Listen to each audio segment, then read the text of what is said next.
stage of the food system and how it's so deeply relates to food injustices and the range of problems which you are familiar with. But then tell stories of how what appears in many ways to be these disparate efforts to contest the food system come together in terms of thinking about this orientation. So I'll tell a couple of stories to try and frame that. The first is I want to go back to 1992. And in 1992, I personally was very involved in environmental politics. And I wrote a book called Forcing the Spring, where I was in 1992 writing a book called Forcing the Spring, which had an argument that that environmental justice, which was an emerging concept, an emerging term, was critical, both thinking about the environmental movement historically and where it was at that point in time, to really reorient the environmental movement so that it could, amongst other things, think very differently about who is part of the environmental movement, what was the agenda for the environmental movement, and the kinds of issues that it would need to address, and how, in fact, it would deal with the common perception that the environmental movement was really about a kind of middle-class framework, middle-class amenities, a connection to nature that was really reserved for a smaller constituency rather than being embedded in daily life. Environment being, to use the famous environmental justice slogan, where we live, work, and play. Well, around the time that I was writing that, a group of students that I was supervising decided they would do some research on environmental justice, and they wanted to go into connect with some community groups in South LA. And then the civil disorder happened.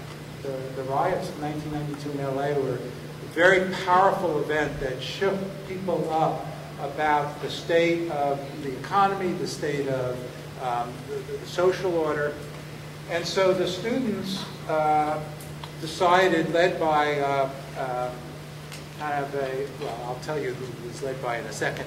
The students decided that they would go to the different community groups that they had begun to work with and ask what issue they felt would be most significant in terms of the needs that really erupted in the course of the riots. And they thought, well, you know, maybe it would be jobs. Of course, it would be jobs. Maybe it would be problems of having to do with housing, which is an enormous problem. But the answer they got was food. Significantly, that people were saying in the community groups that they encountered that it was the range of issues that we're so familiar with now. There were, you know, the supermarkets had abandoned the inner city. There were problems that had to do with the proliferation of fast food outlets that mushroomed throughout South LA. And there was also an interest in accessing healthy, fresh food and wondering why those farmers' markets that had been established in the late 1970s as access points for healthy, fresh, and affordable food in low-income communities, the origins really of the new wave of farmers' markets, had turned instead into what appeared to be kind of middle-class places, albeit very important places, but were not available in the communities where the students were interacting. There was also a lot of interest in community gardens as another illustration, a connection to the idea that you could grow your food and that was a source of food security.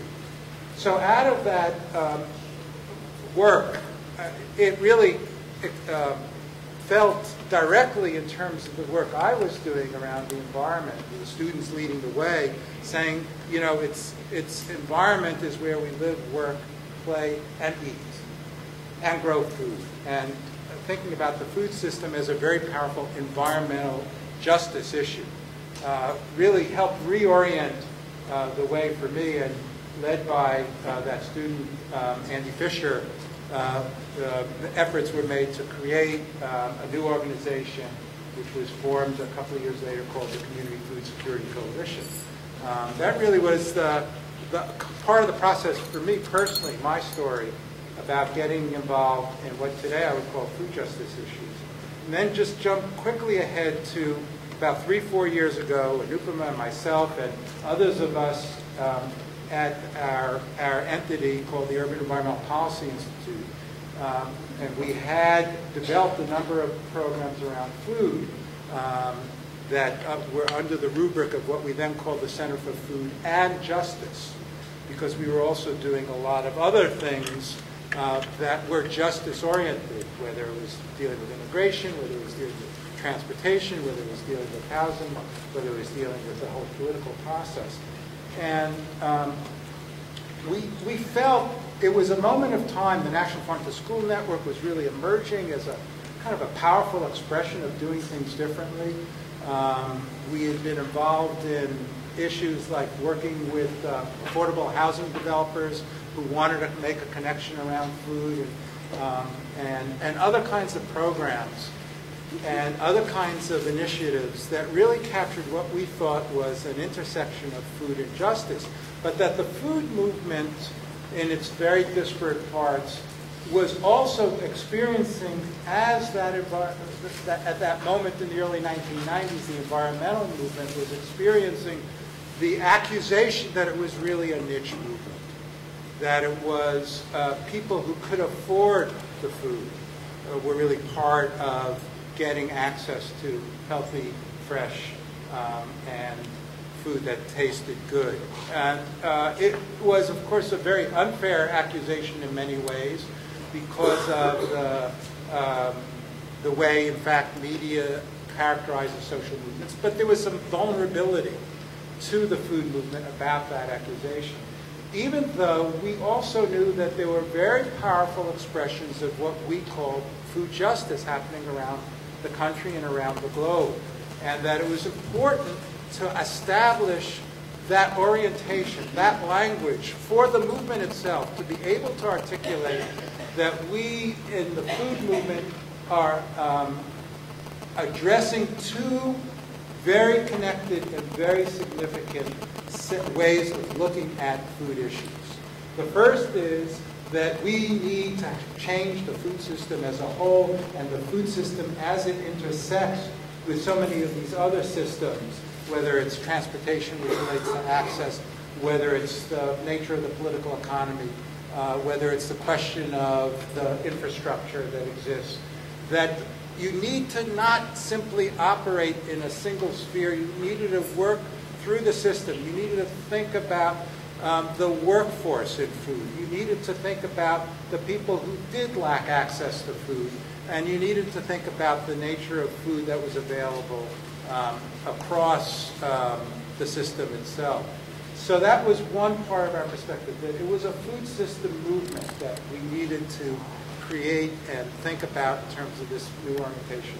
And the other part of that was that you needed, by the very nature of the food system, to talk about injustices, disparities, ways in which, as we talk about, for example, an obesity crisis, the fact that there's been this transformation through the food system of how and what we consume, which cuts across race and class lines. Obesity crisis is everywhere. It's ubiquitous. It's global. It's, at the same time, it is most profoundly experienced amongst those who have the least access. Whether you're talking about issues that have to do with growing food and farmers, you need to also talk about farm labor. If you're talking about food retail, where you're thinking about what kinds of food retail operations need to be developed and where they can be located, you also need to think about the people who work in food retail as part of a kind of systems approach, as well as an approach that deals with injustices That's what we felt needed to be said, and we felt it would be best said not just through analysis, but by telling stories. Because the stories that people have, the narrative, the tapestry language we heard about this morning, is perhaps the most powerful articulation that there is a moment right now where a birthing of a food movement that deals with system change and deals with injustices is available for the food movement as a whole. So why don't we turn that over and hear some stories? Great, thank you, Bob. So let's hear from our speakers, our panelists today, who are really going to talk about their work and their stories about how they intersect with food justice. And just to also mention here that Bob said that we really picked up on some of the stories in the food justice book. I mean, those are clearly not the only stories, and these are clearly not the only stories. The stories are all over the place, and so just wanted to frame it that way, that there's a lot more going on. You know, we clearly had to select and figure out which ones made sense to put in the book, but there's clearly a lot going on. So let's hear from our panelists and hear about how food justice is getting expressed in the work of organizations in this movement. Our first panelist today is Cami Watts. She's with the Food Project in Boston, Massachusetts. She's the Director of Education and Advocacy, and the Food Project works with youth to build a healthier food system in Boston. So with that introduction, I'm just going to pass it over to Cami, and she's going to share about her work. Thank you.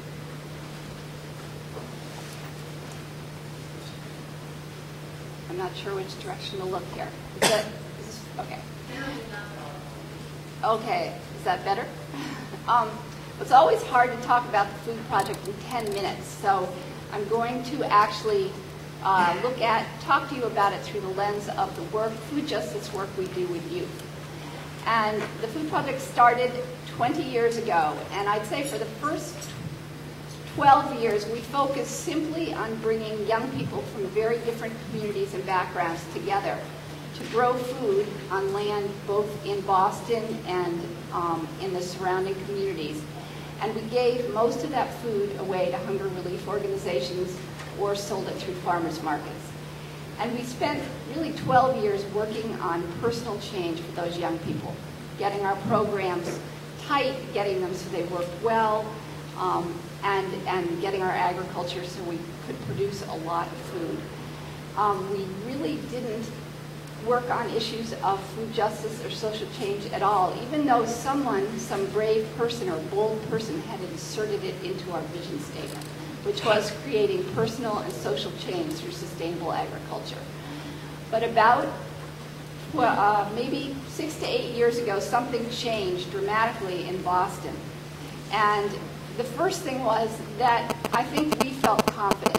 We felt confident in being able to partner with other organizations and work with community groups. We were so careful in the beginning because we didn't want to, threaten the quality of our product. But we felt confident to do that, and we felt anxious to partner with other people. And the second thing that happened was that suddenly people wanted to partner with us. I think that for 12 years we've sort of been I felt like we had been walking into the wind, and they're constantly fighting against us. But suddenly people made a connection between what people were eating and their health. And suddenly hospitals, community health centers, the Boston Public Health Commission, the mayor's office, everybody suddenly saw what we were doing made some sense, and they wanted to partner with us. And so now we've instead of walking into the wind, I feel like the wind is behind us. We're getting sucked along. And the challenge is to say no to some things, because there's so many opportunities out there. So what we realized in this sort of vortex that we're in is that young people really could make a big difference. And so I'm going to show you some slides. Do I just push this? Okay. Now, how do you get it to be the... Yep, no, okay. Can you get it to this? Okay. Oh, so you'll see all that at the same time? Can you have a little slideshow? All right, well, what you're seeing here is what we did and still do for many years. We grow food in the city of Boston and in the city of Lynn on very urban land. And we hire, every summer we hire 140 young people to grow this food from all over Boston and the suburban communities and urban communities surrounding it. But every summer we had many, many youth groups from local areas call us and say, can we come to your farm? We want to learn what you're doing. We want our youth to spend a day farming with you. And we always said, no. It's all we could do with 140 youth. Keep them focused. We don't want any other groups here. But we realized we were missing a huge opportunity to have our young people teach others. So we got access to a piece of land owned by a historic site in Boston, and we built a raised bed garden there called our Urban Learning Farm. And now, every summer, we have many, many youth groups come, and our youth interns, people who have been with us a year or more, teach them about where food comes from, how to grow food. They work with them to taste food and talk about the cultural traditions behind food. And these young people here are making salsa, so in every opportunity that people come to our garden, they always make something and eat it. They also talk about healthy eating. We have a workshop called Food, Whose Choice Is It Anyway? It doesn't talk anything about nutrition. It says if you want to eat a milkshake, here's how to make one. If you want to eat chips and salsa, here's how to make it fresh. And these young people have just made a milkshake. And we also have a program with local schools. They come to this urban learning farm, the third and fourth and fifth grades, and they learn, again, where their food comes from. A key piece of it is community service. They know that the food they're growing will get donated to different organizations around the neighborhood, and they also take home food to their families from our urban learning farm. Then, for about 5 years, we had a program testing people's soil in Boston. The soil in urban areas, as you know, is very high in lead, and we tried various different methods to remediate that soil and found that the very best one was raised bed gardens. So we started to offer people in Boston and Lynn raised bed gardens that our youth would build and could give them workshops in how to grow on those gardens. They also could learn from the community because many of the communities where we work, there is a strong gardening tradition from people that come from other countries. So currently we build about 300 of these raised bed gardens every year. And we've formed a great partnership with some of the local youth organizations. These are folks from Youth Build who during the week when our young people are not available help us build the gardens in the spring. And this year we even got them out to start some of the thousands of seedlings we grow for these raised bed gardeners. We also started some partnerships with some public housing projects. This one, we had a great day this spring where we had the members from the public housing project, the residents come out and work with our youth to build about 20 raised beds. Some are up elevated more for access by older people. And we've been working with them throughout the summer, and this has been a great partnership.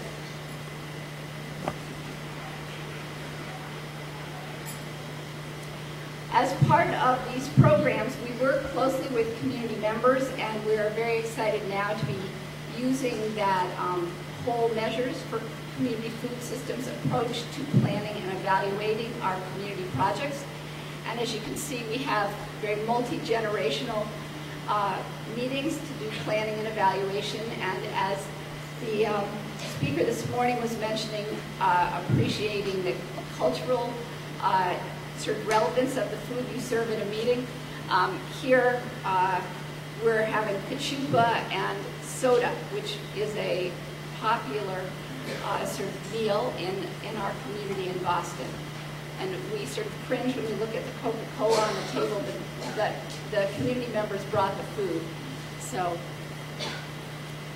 our latest and the sort of newest and most exciting project is to renovate and maybe it's not renovate, it's to get online a new greenhouse that has been sitting in our neighborhood unused for 7 years. And so we will be working with the community to decide what's going to be in that greenhouse. For now, we know that part of it will be youth enterprise. These are the seedlings just starting to be planted for greens this winter. And we also, half the greenhouse will be used for community space.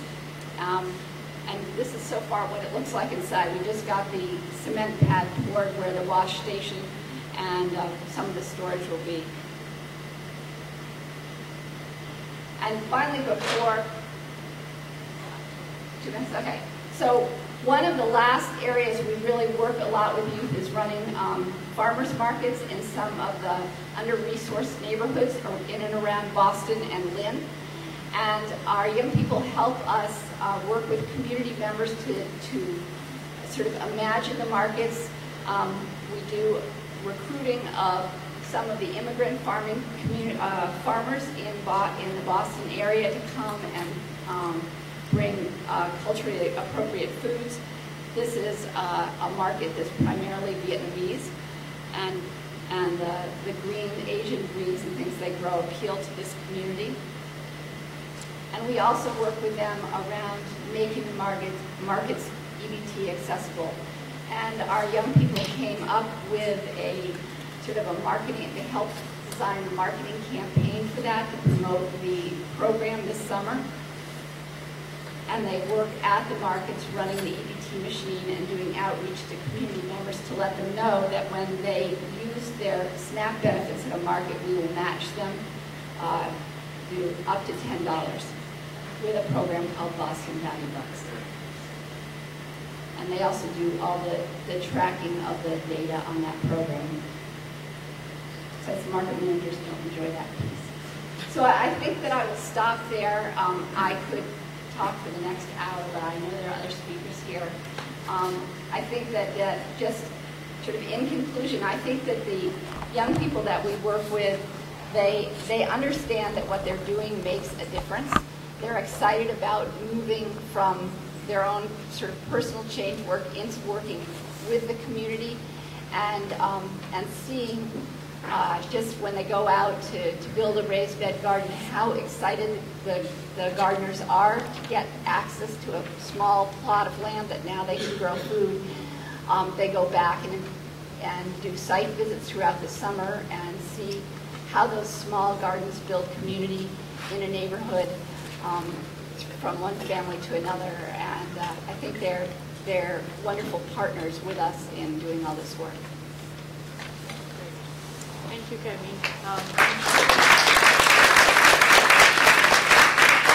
I'm sure you have lots of questions for Kemi, but if you could hold them, we'll just go around with the panelists, and we will definitely have time for comments and questions. We'll take them at the end. Our next speaker for today is Andrew Smiley. Andrew is with the Sustainable Food Center in Austin, Texas, and has several years of experience working on sustainable agriculture and food systems issues. And yesterday, as I was Googling him or looking at the Sustainable Food Center to just take out a short bio for this forum, I realized that he's also got a background in food journalism and food service management, which I was not aware of. So still learning new things about you, Andrew, and over to you. Thanks. Do y'all know that the Saints game is on? Does anybody know the score? Yeah? All right, good. Yeah, it's Tampa Bay. And do y'all also know that there's a barbecue and blues festival down the way? So thank y'all for skipping the Saints game and the festival to come here. This is fantastic. I'm really glad to be able to share a little bit of information about Sustainable Food Center, the organization that I work with. I am the Farm Direct Projects Director, but I work in a lot of the programs that, not just the Farm Direct program. So what I'd like to do is is share with you a little bit more depth about our organization's mission, and then kind of hit the high points of our 3 primary program areas. And I'll encourage folks to kind of consider our mission, how it relates to our programming, and then how that contributes to food justice. I think we'll hear a lot of recurring themes when we think and talk about food justice. And one of the phrases that continually comes up is food access, and that is fair access to the food system. And that to me is kind of the heart of food justice. It's our mission, it's our organization's mission to cultivate a healthy community by strengthening our local food system and providing access to nutritious and affordable food. And the terms there that I really want to expound on are, one, when we talk about healthy community, we're not just talking about the physical health of the individuals in that community. We're not just talking about nutrition. We're talking about the economic health of the community. We're talking about the environmental health of the community, and we're talking too about the cultural health of that place. So that term health has a lot of connotations there.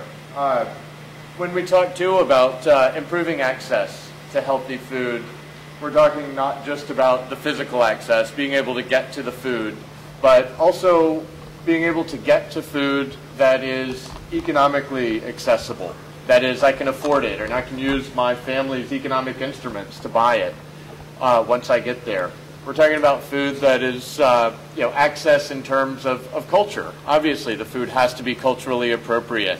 So maybe I can get to the place that's got food. Maybe I can use my SNAP benefits or what have you to buy the food. But if it's not culturally appropriate, then that's a barrier to my access to food. And then another element of food access is knowledge and efficacy. Maybe I can get to the store, maybe it's affordable for me, maybe it's culturally familiar, but if I don't know what to do with it once I get there, once I get it home, if I don't have those skills, then again, that's a barrier to access. So just wanted to expound on those two in terms of healthy community and how Sustainable Food Center approaches health. And then as far as food access and how we see food access as physical, environmental, cultural, and also in terms of skills and efficacy. Another phrase that we use in there in our mission statement is food system. And so when we consider food, we don't just look at food as that end product, as the consumable.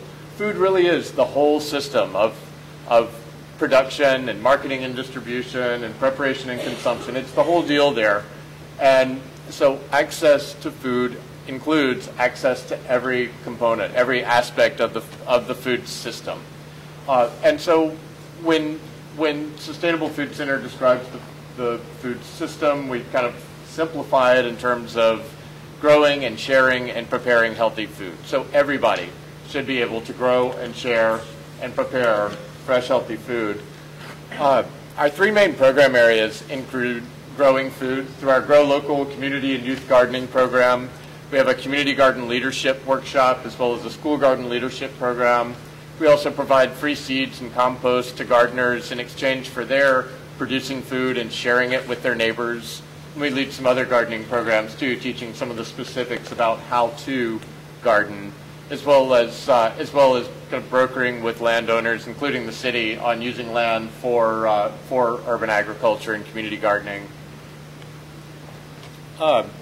The next program is Farm Direct, and that includes several large-scale farmers markets, multi-vendor farmers markets, as well as several smaller-scale neighborhood-based farm markets that are set up at WIC clinics in traditionally underserved communities.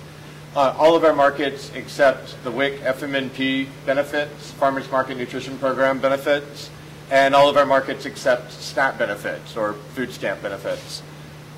We also work with farmers to help them sell through universities and hospitals and through a farm-to-work program that pairs farmers with work sites to allow employees to buy online and pay online for food that's delivered to the employees there at the work sites.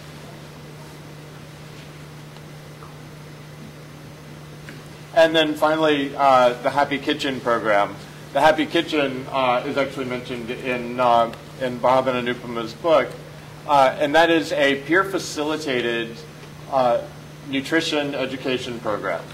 And when Joy, our program director, hears me call it a nutrition education program, she gets really mad because it's a lot more fun than that. It's a cooking class where we teach folks how to prepare fresh, healthy food. Or actually, I should start over. We recruit and train community members in how to then go back into their community and teach their peers how to cook fresh, healthy food.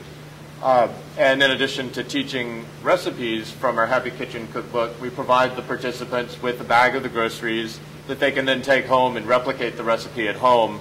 So there is that encouragement right there to, to put into practice what folks have just learned.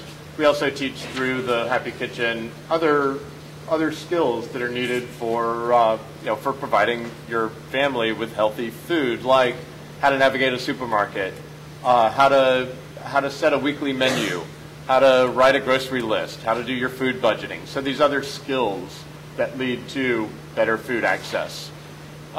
Those are our three primary programs. Several years ago, we, like a lot of organizations and individuals too, recognized the epidemic proportion of the childhood obesity issue.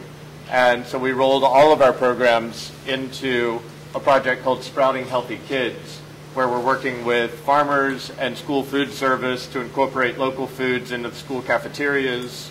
We're working with young people through classroom lessons to provide food systems education opportunities so young people can learn about where food comes from. And then also through after-school programming, really providing that hands-on experiential learning so the kids can, so they can develop a relationship with food. It's not on this slide, but we have some just great incriminating photos of kids eating radishes. And it's remarkable that a kid would ever eat a radish. But it's because they have that relationship and the knowledge and the access to it through programs like Sprouting Healthy Kids. And then finally is our most recent initiative, that's Sprouting Healthy Communities, where we're using our connections with school faculty and staff through parent-teacher associations at the schools to really do outreach and target a lot of the community-based programming in the areas immediately surrounding the schools. And I consider it kind of ganging up on them, but really it's a targeted community intervention where we're working with the kids, we're working with the young people, and then we're also working with the parents so that there is that whole family change resulting in community-wide change. I didn't have time to talk a lot about policy, but we do quite a bit of policy work as well in order to support the programming. I think more and more we're starting to see too the role of policy in support of food access and therefore food justice. So this final slide has contact info for several of our program directors, including Sadi, who runs our Grow Local program, Joy, who runs the Happy Kitchen, Suzanne, who's our Farmers Market director, and then I work on a little bit of all of it, including the institutional sales programs and a lot of the low-income access issues. So we'll pass it over back to Anu.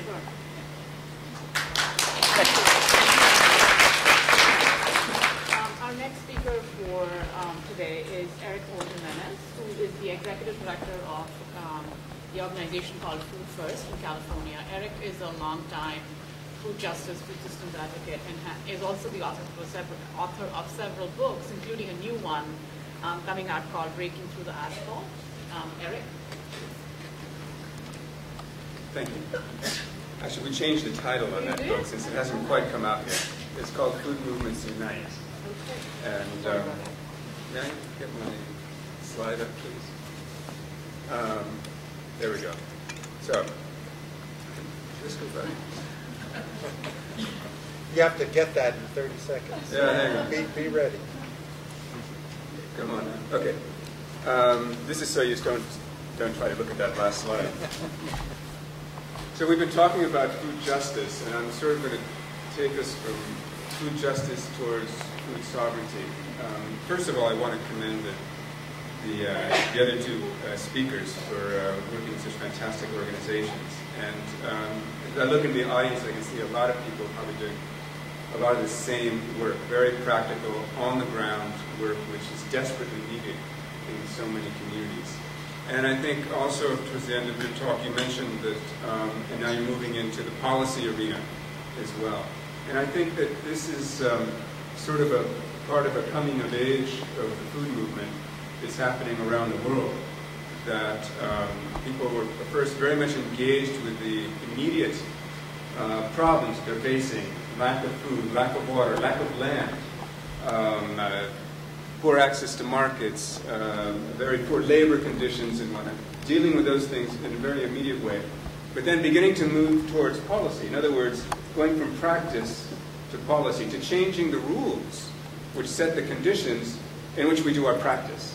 Because what we find is that the rules don't favor us. The rules don't favor these kinds of food provisioning systems. The rules don't favor access to fresh, healthy food in economically underserved communities.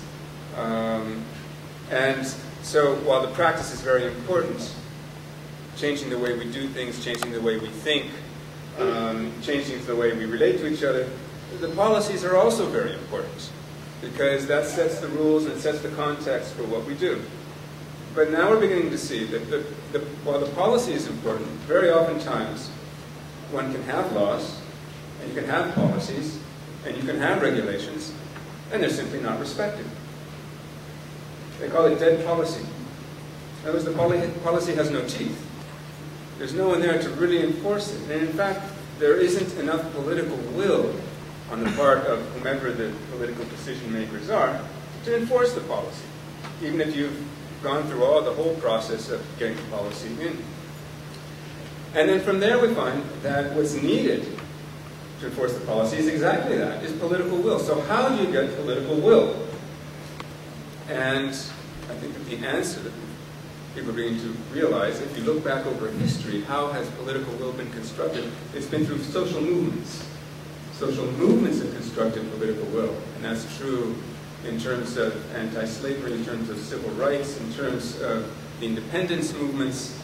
Time and time again, what we've seen is strong social movements which have forced decision makers to implement the laws, the policies, the treaties, what's necessary in order to get justice. So if we're about food justice, we really have to be about food movements.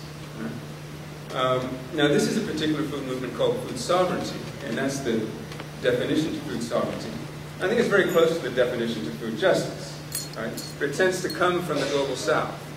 It's come out of a movement of peasant organizations. But it has a lot of implications for the food justice movement, I think, because it's really about controlling the food system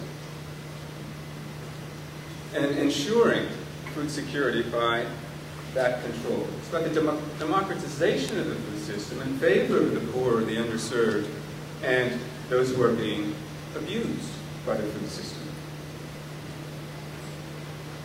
So now I'm going to fast forward and put on my analyst hat, because I do work at a think tank. We call ourselves a think and do tank. I'm going to give you the think part right now. We live under a corporate food regime. Now, the people who study these things identify a corporate food regime as a rule-governed structure, production and consumption of food on a world scale. Now, what that means is that there are rules which determine how our food is produced, distributed, sold, and consumed on a global scale. And we live under those rules. And if you think about those rules, where are they? Well, they're in the U.S. Farm Bill. Now, that's a farm and food bill which pretty much governs the rules for the whole world, because it controls the price of grain worldwide. Within the World Bank and the International Monetary Fund, those institutions govern the rules around imports and exports, and whether a country can protect their own agriculture or not from dumping, say, from highly subsidized products from the United States or Europe. And the food regime we live under now is very much controlled by large monopolies. Now, we don't always see them, but they're there. So Cargill, Walmart, all these monopolies that control the different parts of the food chain. And there's just a handful of them. And they pretty much set prices, set quality, set the products, both to farmers and consumers, and to the people who work within the food system. Now, here's where we're going to get a little theoretical, because food regimes, this corporate food regime, we have to remember, is a capitalist food regime. We live under capitalism. It's an economic system. Right? And so this is a capitalist food regime. That makes absolute sense. Now, capitalism does two very interesting things, historically. Capitalism always goes through one phase of what they call liberalization, and that is when markets are let loose with absolutely no regulation. And you usually get a period of tremendous accumulation of wealth under a liberalization period. Not necessarily production of a lot of new wealth, but a lot of accumulation of that wealth. That's precisely where we are right now, which is where we were back in the 1930s, for example, or the 1920s, right before the stock market crashed back then. There were no rules to govern the market. Now, the problem is that if capitalist markets were just left to their own devices, they would eventually destroy society and the environment. And then you couldn't have capitalism anymore. So what usually happens is that capitalism then enters into a phase of reform. And we saw that back during, right after the crash in 1929, and Franklin Delano Roosevelt ushered in the New Deal, major reforms to the capitalist system in the United States, as did the rest of the world, because, in fact, the markets had almost destroyed society and made the United States practically ungovernable. And so then reforms come in. Well, since the late 1970s, we've entered into another period of liberalization. And we're full-on liberalization right now. And we're feeling the effects. People are out of work, jobs are going overseas, markets are being destroyed, people are being pushed off the land, farmers being pushed off the land, and whatnot. So once again, the wreaking havoc, right? So what's important to realize is that like, these two phases appear distinct. They're two sides of the same coin. They're two sides of the same system. Okay? And the other thing that is very important to realize is that reforms don't come in just because capitalism thought about, well, now it's time to bring in a reform. This is a system. It doesn't like think like that. You have reformists. But these reformists are unable to act unless there are social movements which press for reforms. So I think President Obama would be a very good example right now. The reforms which this administration has wanted to bring in haven't gotten very far because there hasn't been strong enough social movement to back up those reforms. Well, with our food system, we have the corporate food regime, and then we have our food movements, right? And on the corporate food regime side, we have this neoliberal trend, which is predominant right now. And then we have a reformist trend, which is very weak at the moment. And on the other side, we have the food movements. And I would say we have a progressive trend, which is very strong and very widespread, especially in the United States and in Northern Europe. And then we have a very radical trend. And the progressive trend believes in food justice. Now, these are the doers. These are the people in their neighborhoods solving the problems. Organic agriculture, urban farming, permaculture, you name it. Food policy councils and whatnot. And on the radical side, you have the food sovereignty movements with Via Campesina and whatnot. These are the ones who are trying to change the rules, the structures. Whereas the ones that tend to be progressive tend to be changing the practices. Now, together they make up the food movement. And here's the thought I want to leave you with. I think we're a bit fractured. In fact, the last session we had on Food Movements Unite, we talked about how we're a big, diverse, magnificent, beautiful, but fractured movement. And how do we come together? I would submit that one of the ways we have to come together is between the progressives and the radicals. Those who try to change the rules and those who are doing the do. right? You're doing this stuff in the neighborhoods, because we have to do both.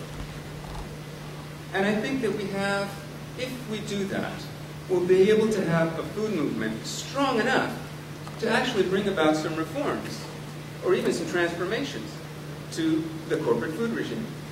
The danger, I would submit, is if this progressive movement, it can go either way. It can go radical or it can go reformist. If it's drawn into reform, then I think the food movement is diluted, and the corporate food regime is actually strengthened. And I don't think we'll actually get reforms that way. Because I don't think you get reforms by being polite or being nice. You get reforms by making sure there's no other way to go. By organizing, by militating, and by having a strong enough food movement to demand the reforms. So my call to you then is to build bridges between these progressive and more radical groups, between those who are doing the practical work and those who are doing the structural, changing the rules, political work. If we come together, it will be a strong food movement, and we have the chance to really turn the corporate food regime around.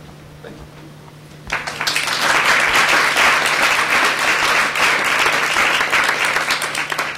Thank you. Another round of applause for all our speakers today.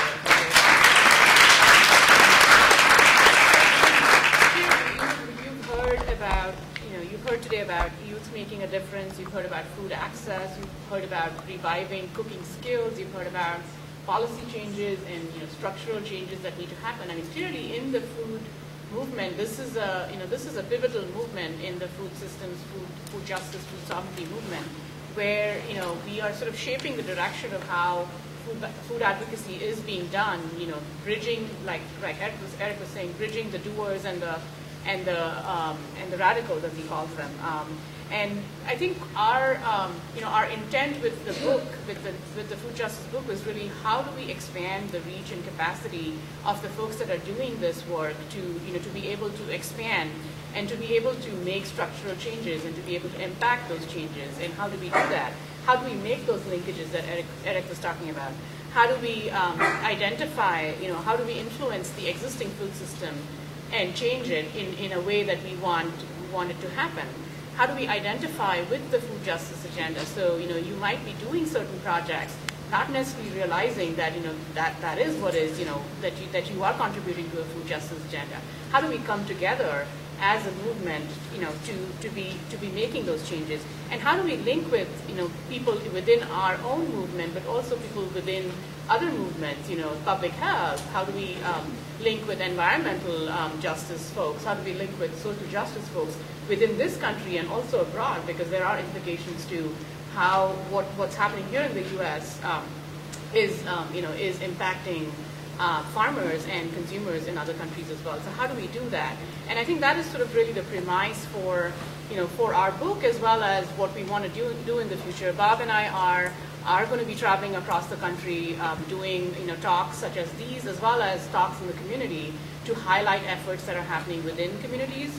This evening we are doing an event at a community book center where we are highlighting a group called the Rethinkers, which is a youth group that is really looking at how the entire school system in New Orleans should be rethought, right from foods to other things as well, and how with the rebuilding of the city, how the school system can be rebuilt as well. So we are doing these kinds of things across the country, and would love to connect with you. If you have the opportunity to have events such as similar to these, we would love to come and connect with you and to highlight your work. So let us know. We also have a website, foodjusticebook.org, which is also connected with a Facebook account and a Twitter account. Trying to use the social media to spread the word as well. So do join us. The website also has a place for folks to come on board and tell your story. So we hope that the website is going to be used as a forum for sharing food justice stories. So please, use that, and we'd love to have more and more people use the website and use it to connect with each other. And I think with that, the last thing I wanted to say was that we were the food justice books were being sold yesterday evening, and they also are available at the registration desk if folks wanted to buy it. So that's the last announcement that I wanted to make, and I wanted to now open it out for comments and questions that folks have for any of our panelists today or any of us. Thank you. Sure. You have to talk loud, though. Yeah, or you want to get the My mic. last 30 years working on hunger issues in the state of Vermont, I've seen how well we manage to maintain the problem. And I really appreciated the continuum that Eric had up here because, you know, I think we're in the process of trying to reshape, reclaim. See that? Yeah, it's a big room and there's lots of other people, so I think it might be good too. My name's Joseph Kiefer. I'm from Vermont somewhere. But my question is really just thinking about how easy it is to manage and maintain many of the social systems and ways of thinking that we've created in our society. And again, I was appreciating Eric's continuum because, you know, in our little community we have a food system council and one of our committees was on food justice because we're trying not to recreate the problems we created in the first place. So we're really intentionally looking at not having more food shelves. And we're calling them community food centers. And we're trying to rethink and reshape the way we do, the way we think, and the way we're recreating a system so it doesn't look like the system we've created or we live with and inherited in the first place. So again, I'm really challenging all of us to really ponder on what does food justice mean for us in our lives and how does it mean as we start to rebuild the food systems in our communities where we live.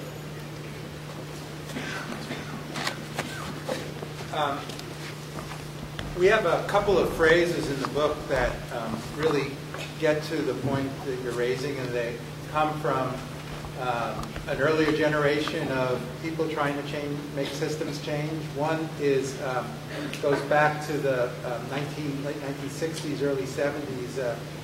An activist in Germany named Rudi Dutschke, with a group called German SDS, had a phrase that remains very compelling, which is use the language of long march, that it's the long march through the institutions, that you need to think structurally about where and how institutions are organized and maintained, and what you do using the language of long march to make that transformation. The second is goes back to the 30s of an Italian foodie by the name of Antonio Gramsci, who talked about that to make change, you need to also be engaged in the battleground of ideas. He called it a war of position, that you need to situate what you are describing in that kind of transformational language and get people to understand what that means in concrete terms. And that, so there are ways you have to do that. And part of it is by doing, part of it is by language, part of it is by stories. And the third slogan we use is, well, how do you change these systems? Whether you're the progressive or the radical, how are we going to change this extraordinarily powerful system? And we evoked a language that came out of France in the 1960s, which is are any reforms ultimately going to be subject to being not only contained within the system, but corrupted, which is, I think, some of the things we've been talking about back and forth. And there was another French foodie by the name of André Gortz, who used a language where he said, there are reforms, but there are also structural reforms. That what you need to do is create spaces, places, and think about the level of power that goes into that reform and how they're sustained over time that represent a structural change. And I think that gets very much to this discussion of you don't want to be immobilized on the policy front when you know that there are so many forces arrayed against you, but that you can begin to carve out new sources of power. And I think that's also what you were talking about in your question. No, we can go ahead. I know we're looking at time.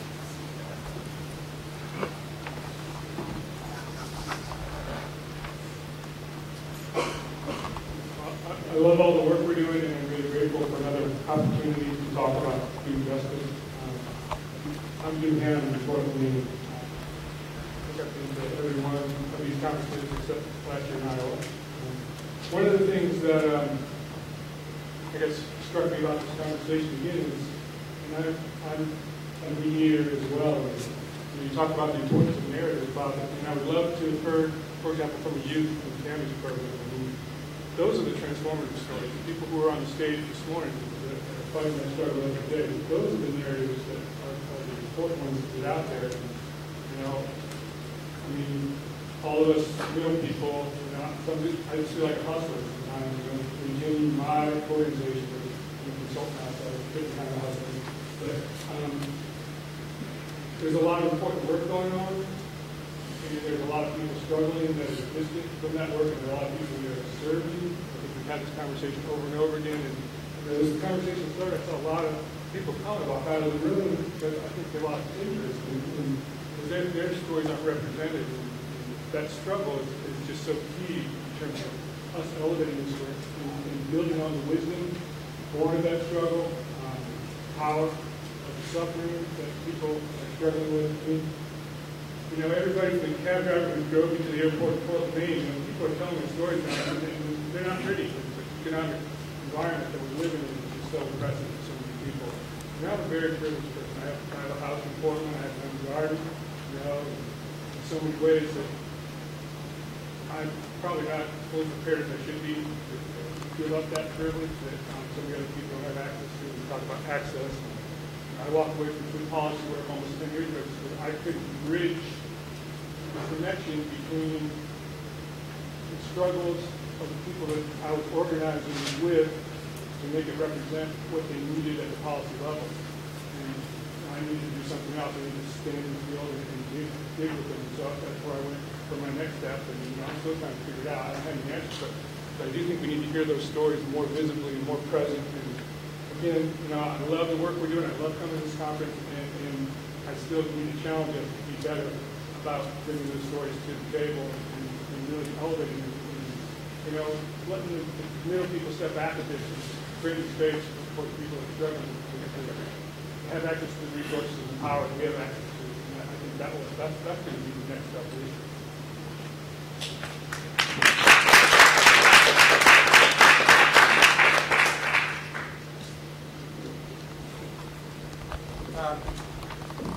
There'll be some great stories tonight in terms of the middle school kids from New Orleans.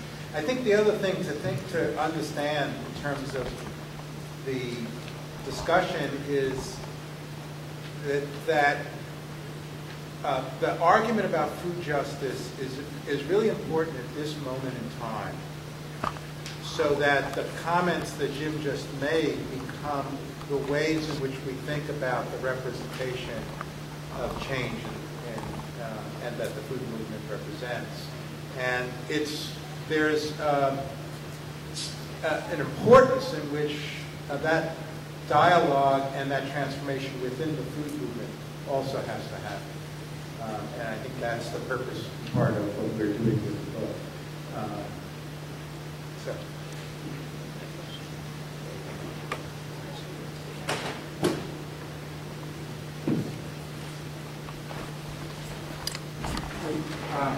This is just a clarification, sort of building on this last comment in the last workshop I was in where we talked about the uniting our different food movements. There was a panelist for Women of Color, and one of the strongest things that came out of it is that we can't really move forward until the issue of race is dealt with directly within the movement. It tends to be in our society, people are polite and they don't do it. They don't talk about it. We sort of say something about injustice. But it was a very, very clear sense that until that's dealt with in a very direct way, in a consistent way, the patterns that keep things in place can continue to divide the movement itself. And so I think it's really important when you talk about practices and you talk about policy, there's another level to it. There's a deep work of finding ways to create powerful work is dealing with race and class differences that affect our movement, affect this movement. And I didn't sense that in any of the presentations that happened today, even though they were all excellent presentations and they were all about injustice. The actual process of how people will work together more effectively by people in more privileged groups doing the work on themselves and doing the work together, being vulnerable, doing that work of deconditioning is so powerful, and yet it's really not raised to the level it needs to be. So I would just offer that we have to actually consider that a practice unto itself, which is different than community gardens and different than farmers markets, but just as important.